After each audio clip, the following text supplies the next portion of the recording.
What's up, guys? And today we're going to talk about skeletal expansion and its benefits. So what is skeletal expansion? It is a technique that is used to broaden your upper jaw and improve teeth alignment.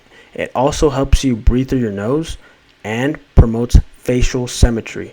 So when you do expansion on your face, typically with a skeletal expander, it is going to affect this region of your face. Right? You're going to become wider, more broad, which is good. Your zygos are going to be more prominent. You're going to have a bigger nasal cavity, so your nose is going to be a little wider, and it's not bad. It's not bad like they say on the Looks Magazine space. Most people have too narrow of a nose.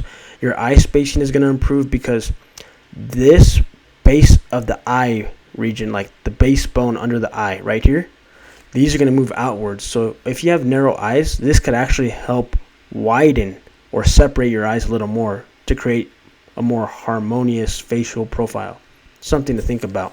But the most important the most important benefits are the nasal cavity, the teeth alignment, and the cheekbone projection. These are the holy trinity of benefits when it comes to skeletal expansion. But the primary one is teeth and nose.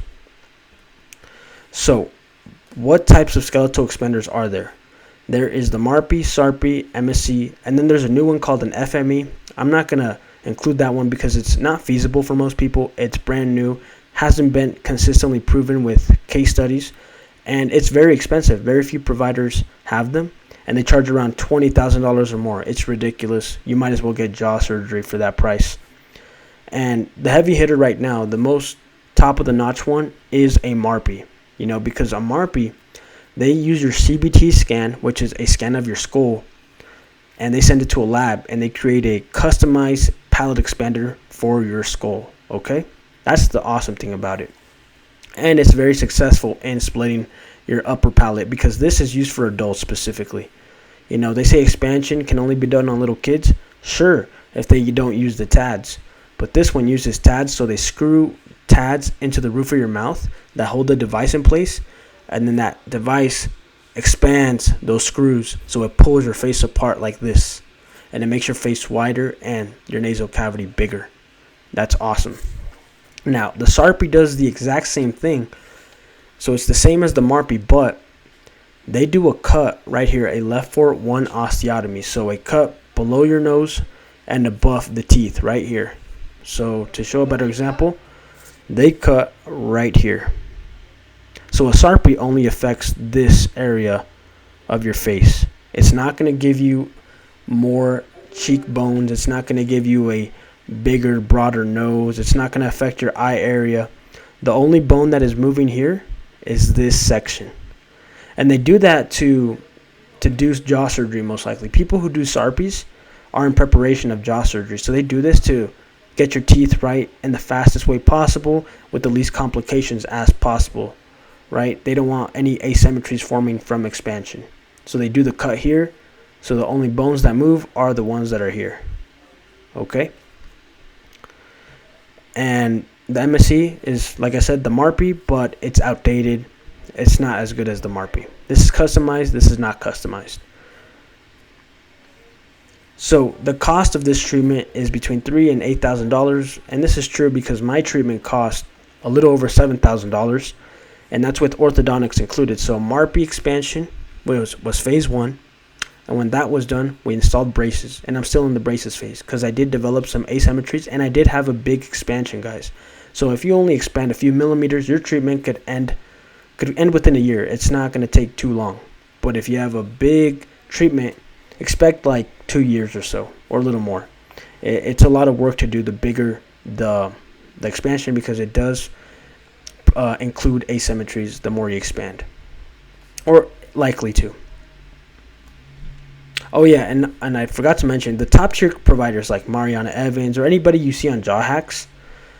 Since those guys have a lot of experience, they're going to charge you like $15,000 or anything above $10,000. It's kind of ridiculous for this procedure because many people should be able to afford this, but it depends on your market. If you live in Los Angeles or California, expect $10,000 or more, which is crazy. But if you live in the Middle West or Midwest or a small town near a metro area with like Denver, I live near Denver, expect prices to be around close to 8,000 or a little more. Okay, I had two quotes. One was for 7,000 and one was for 9,000. I went with the 7,000 one because I liked the doctor and answered a lot of my questions.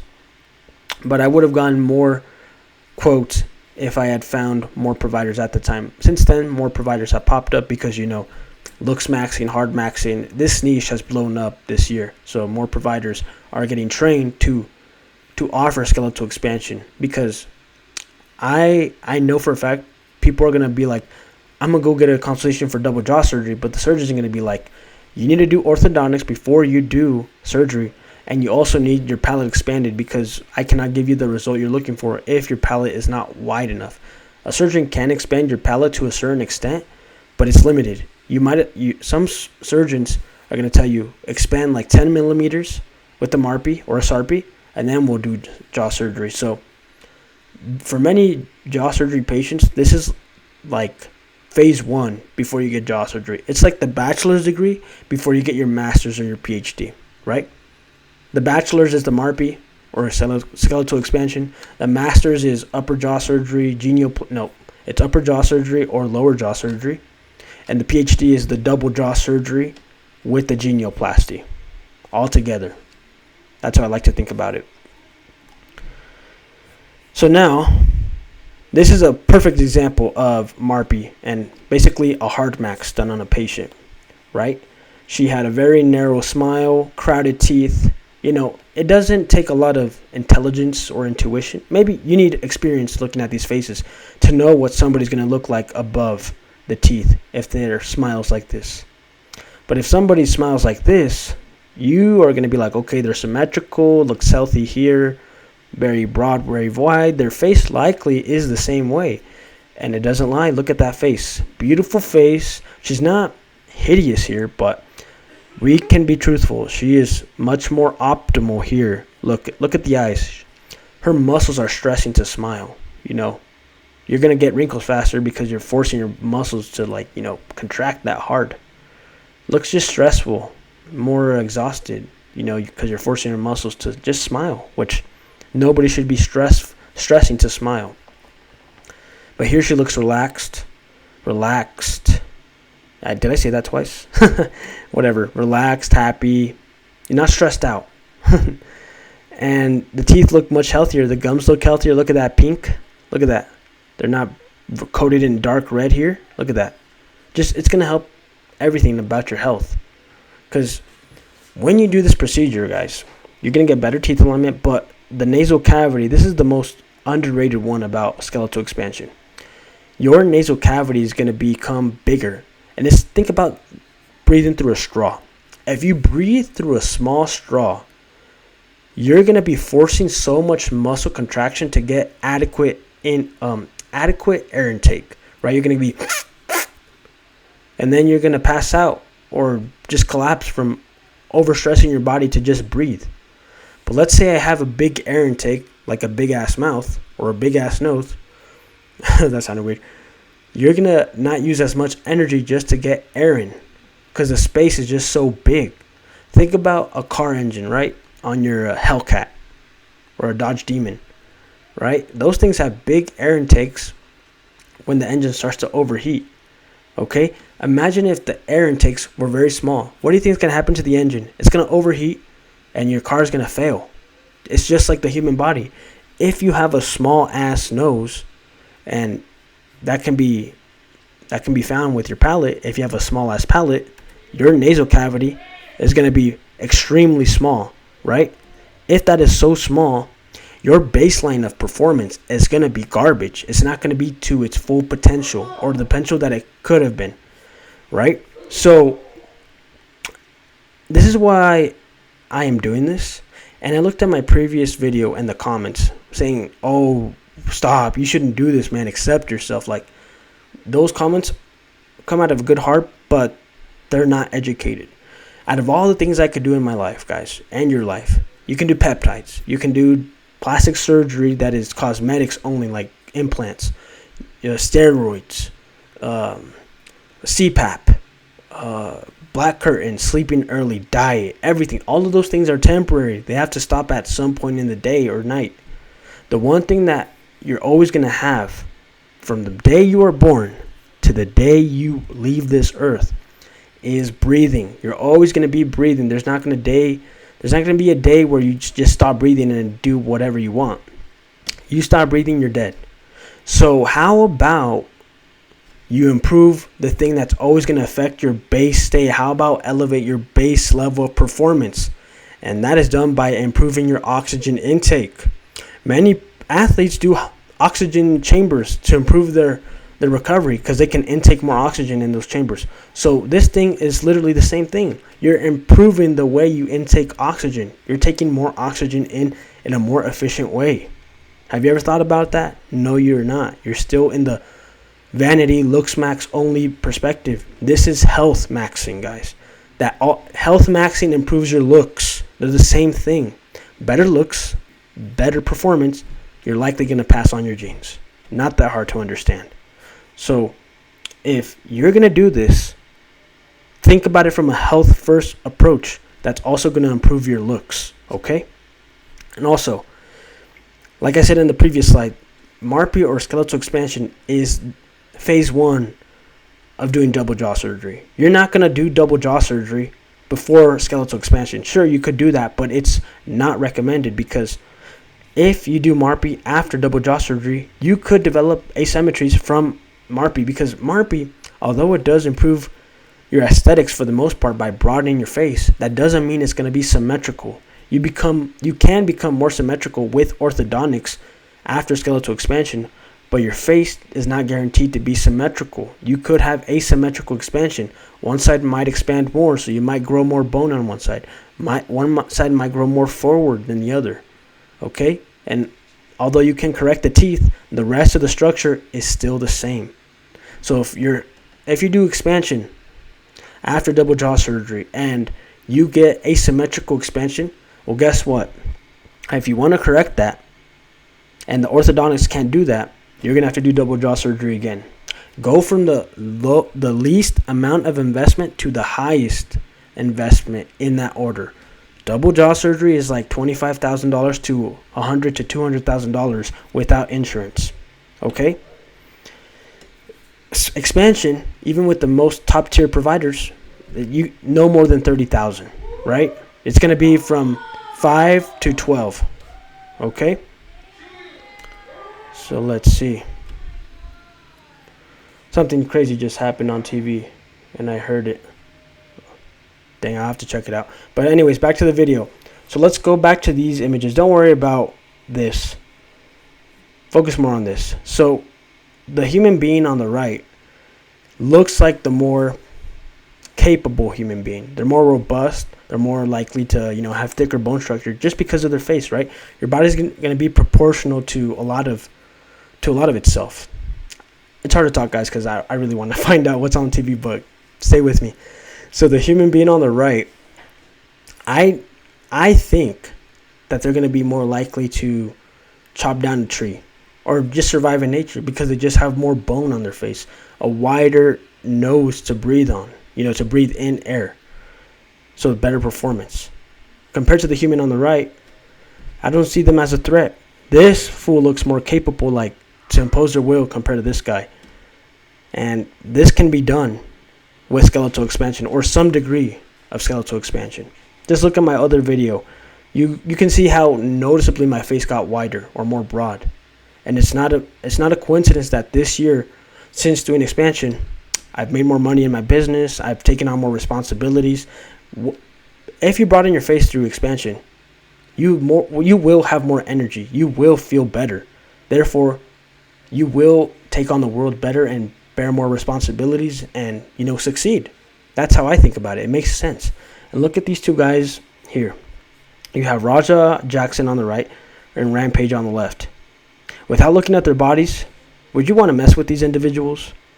Probably not, because their frames are big. They could probably impose their will very good with power or strength, whatever it is. I'd rather just do a sneak attack and not injure myself trying to overcome these fools. Now, if it was a human being that looked like this, I would be way more confident in, combat or, trying to defeat them. Not saying it's going to happen, but just based on first impressions, there's way more bone mass on this head, on this skull. What's the likelihood that the frame and the body under it matches it? You get what I'm saying? So, bigger skull, bigger body, stronger body, better performance. And this guy right here was a world champion, UFC light heavyweight, champion, champion twice. And he's made millions of dollars. He's had very successful relationships in terms of having kids, right? He's had a lot of kids. So from that perspective, he's had a successful life, right? His genes have passed on and he's been succeeding. He's not poor, broke. He's not on the streets. He's streaming, he's doing good for himself.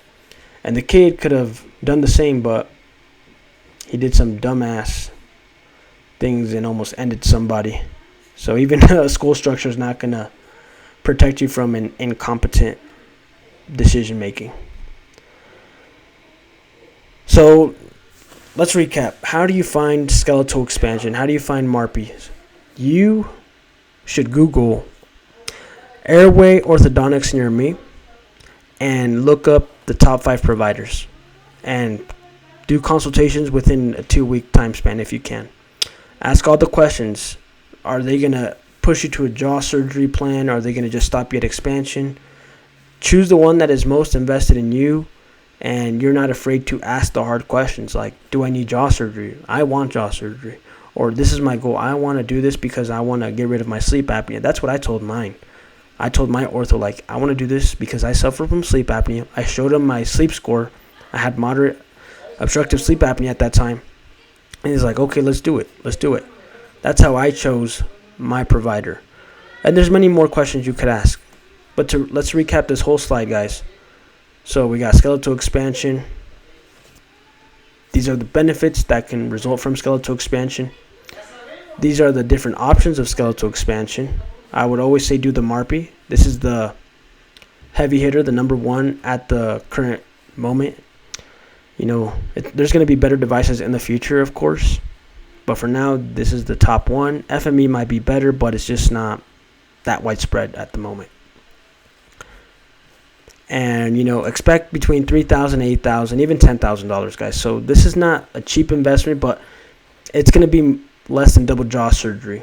However, guys, double jaw surgery can cost this amount if it's medically covered.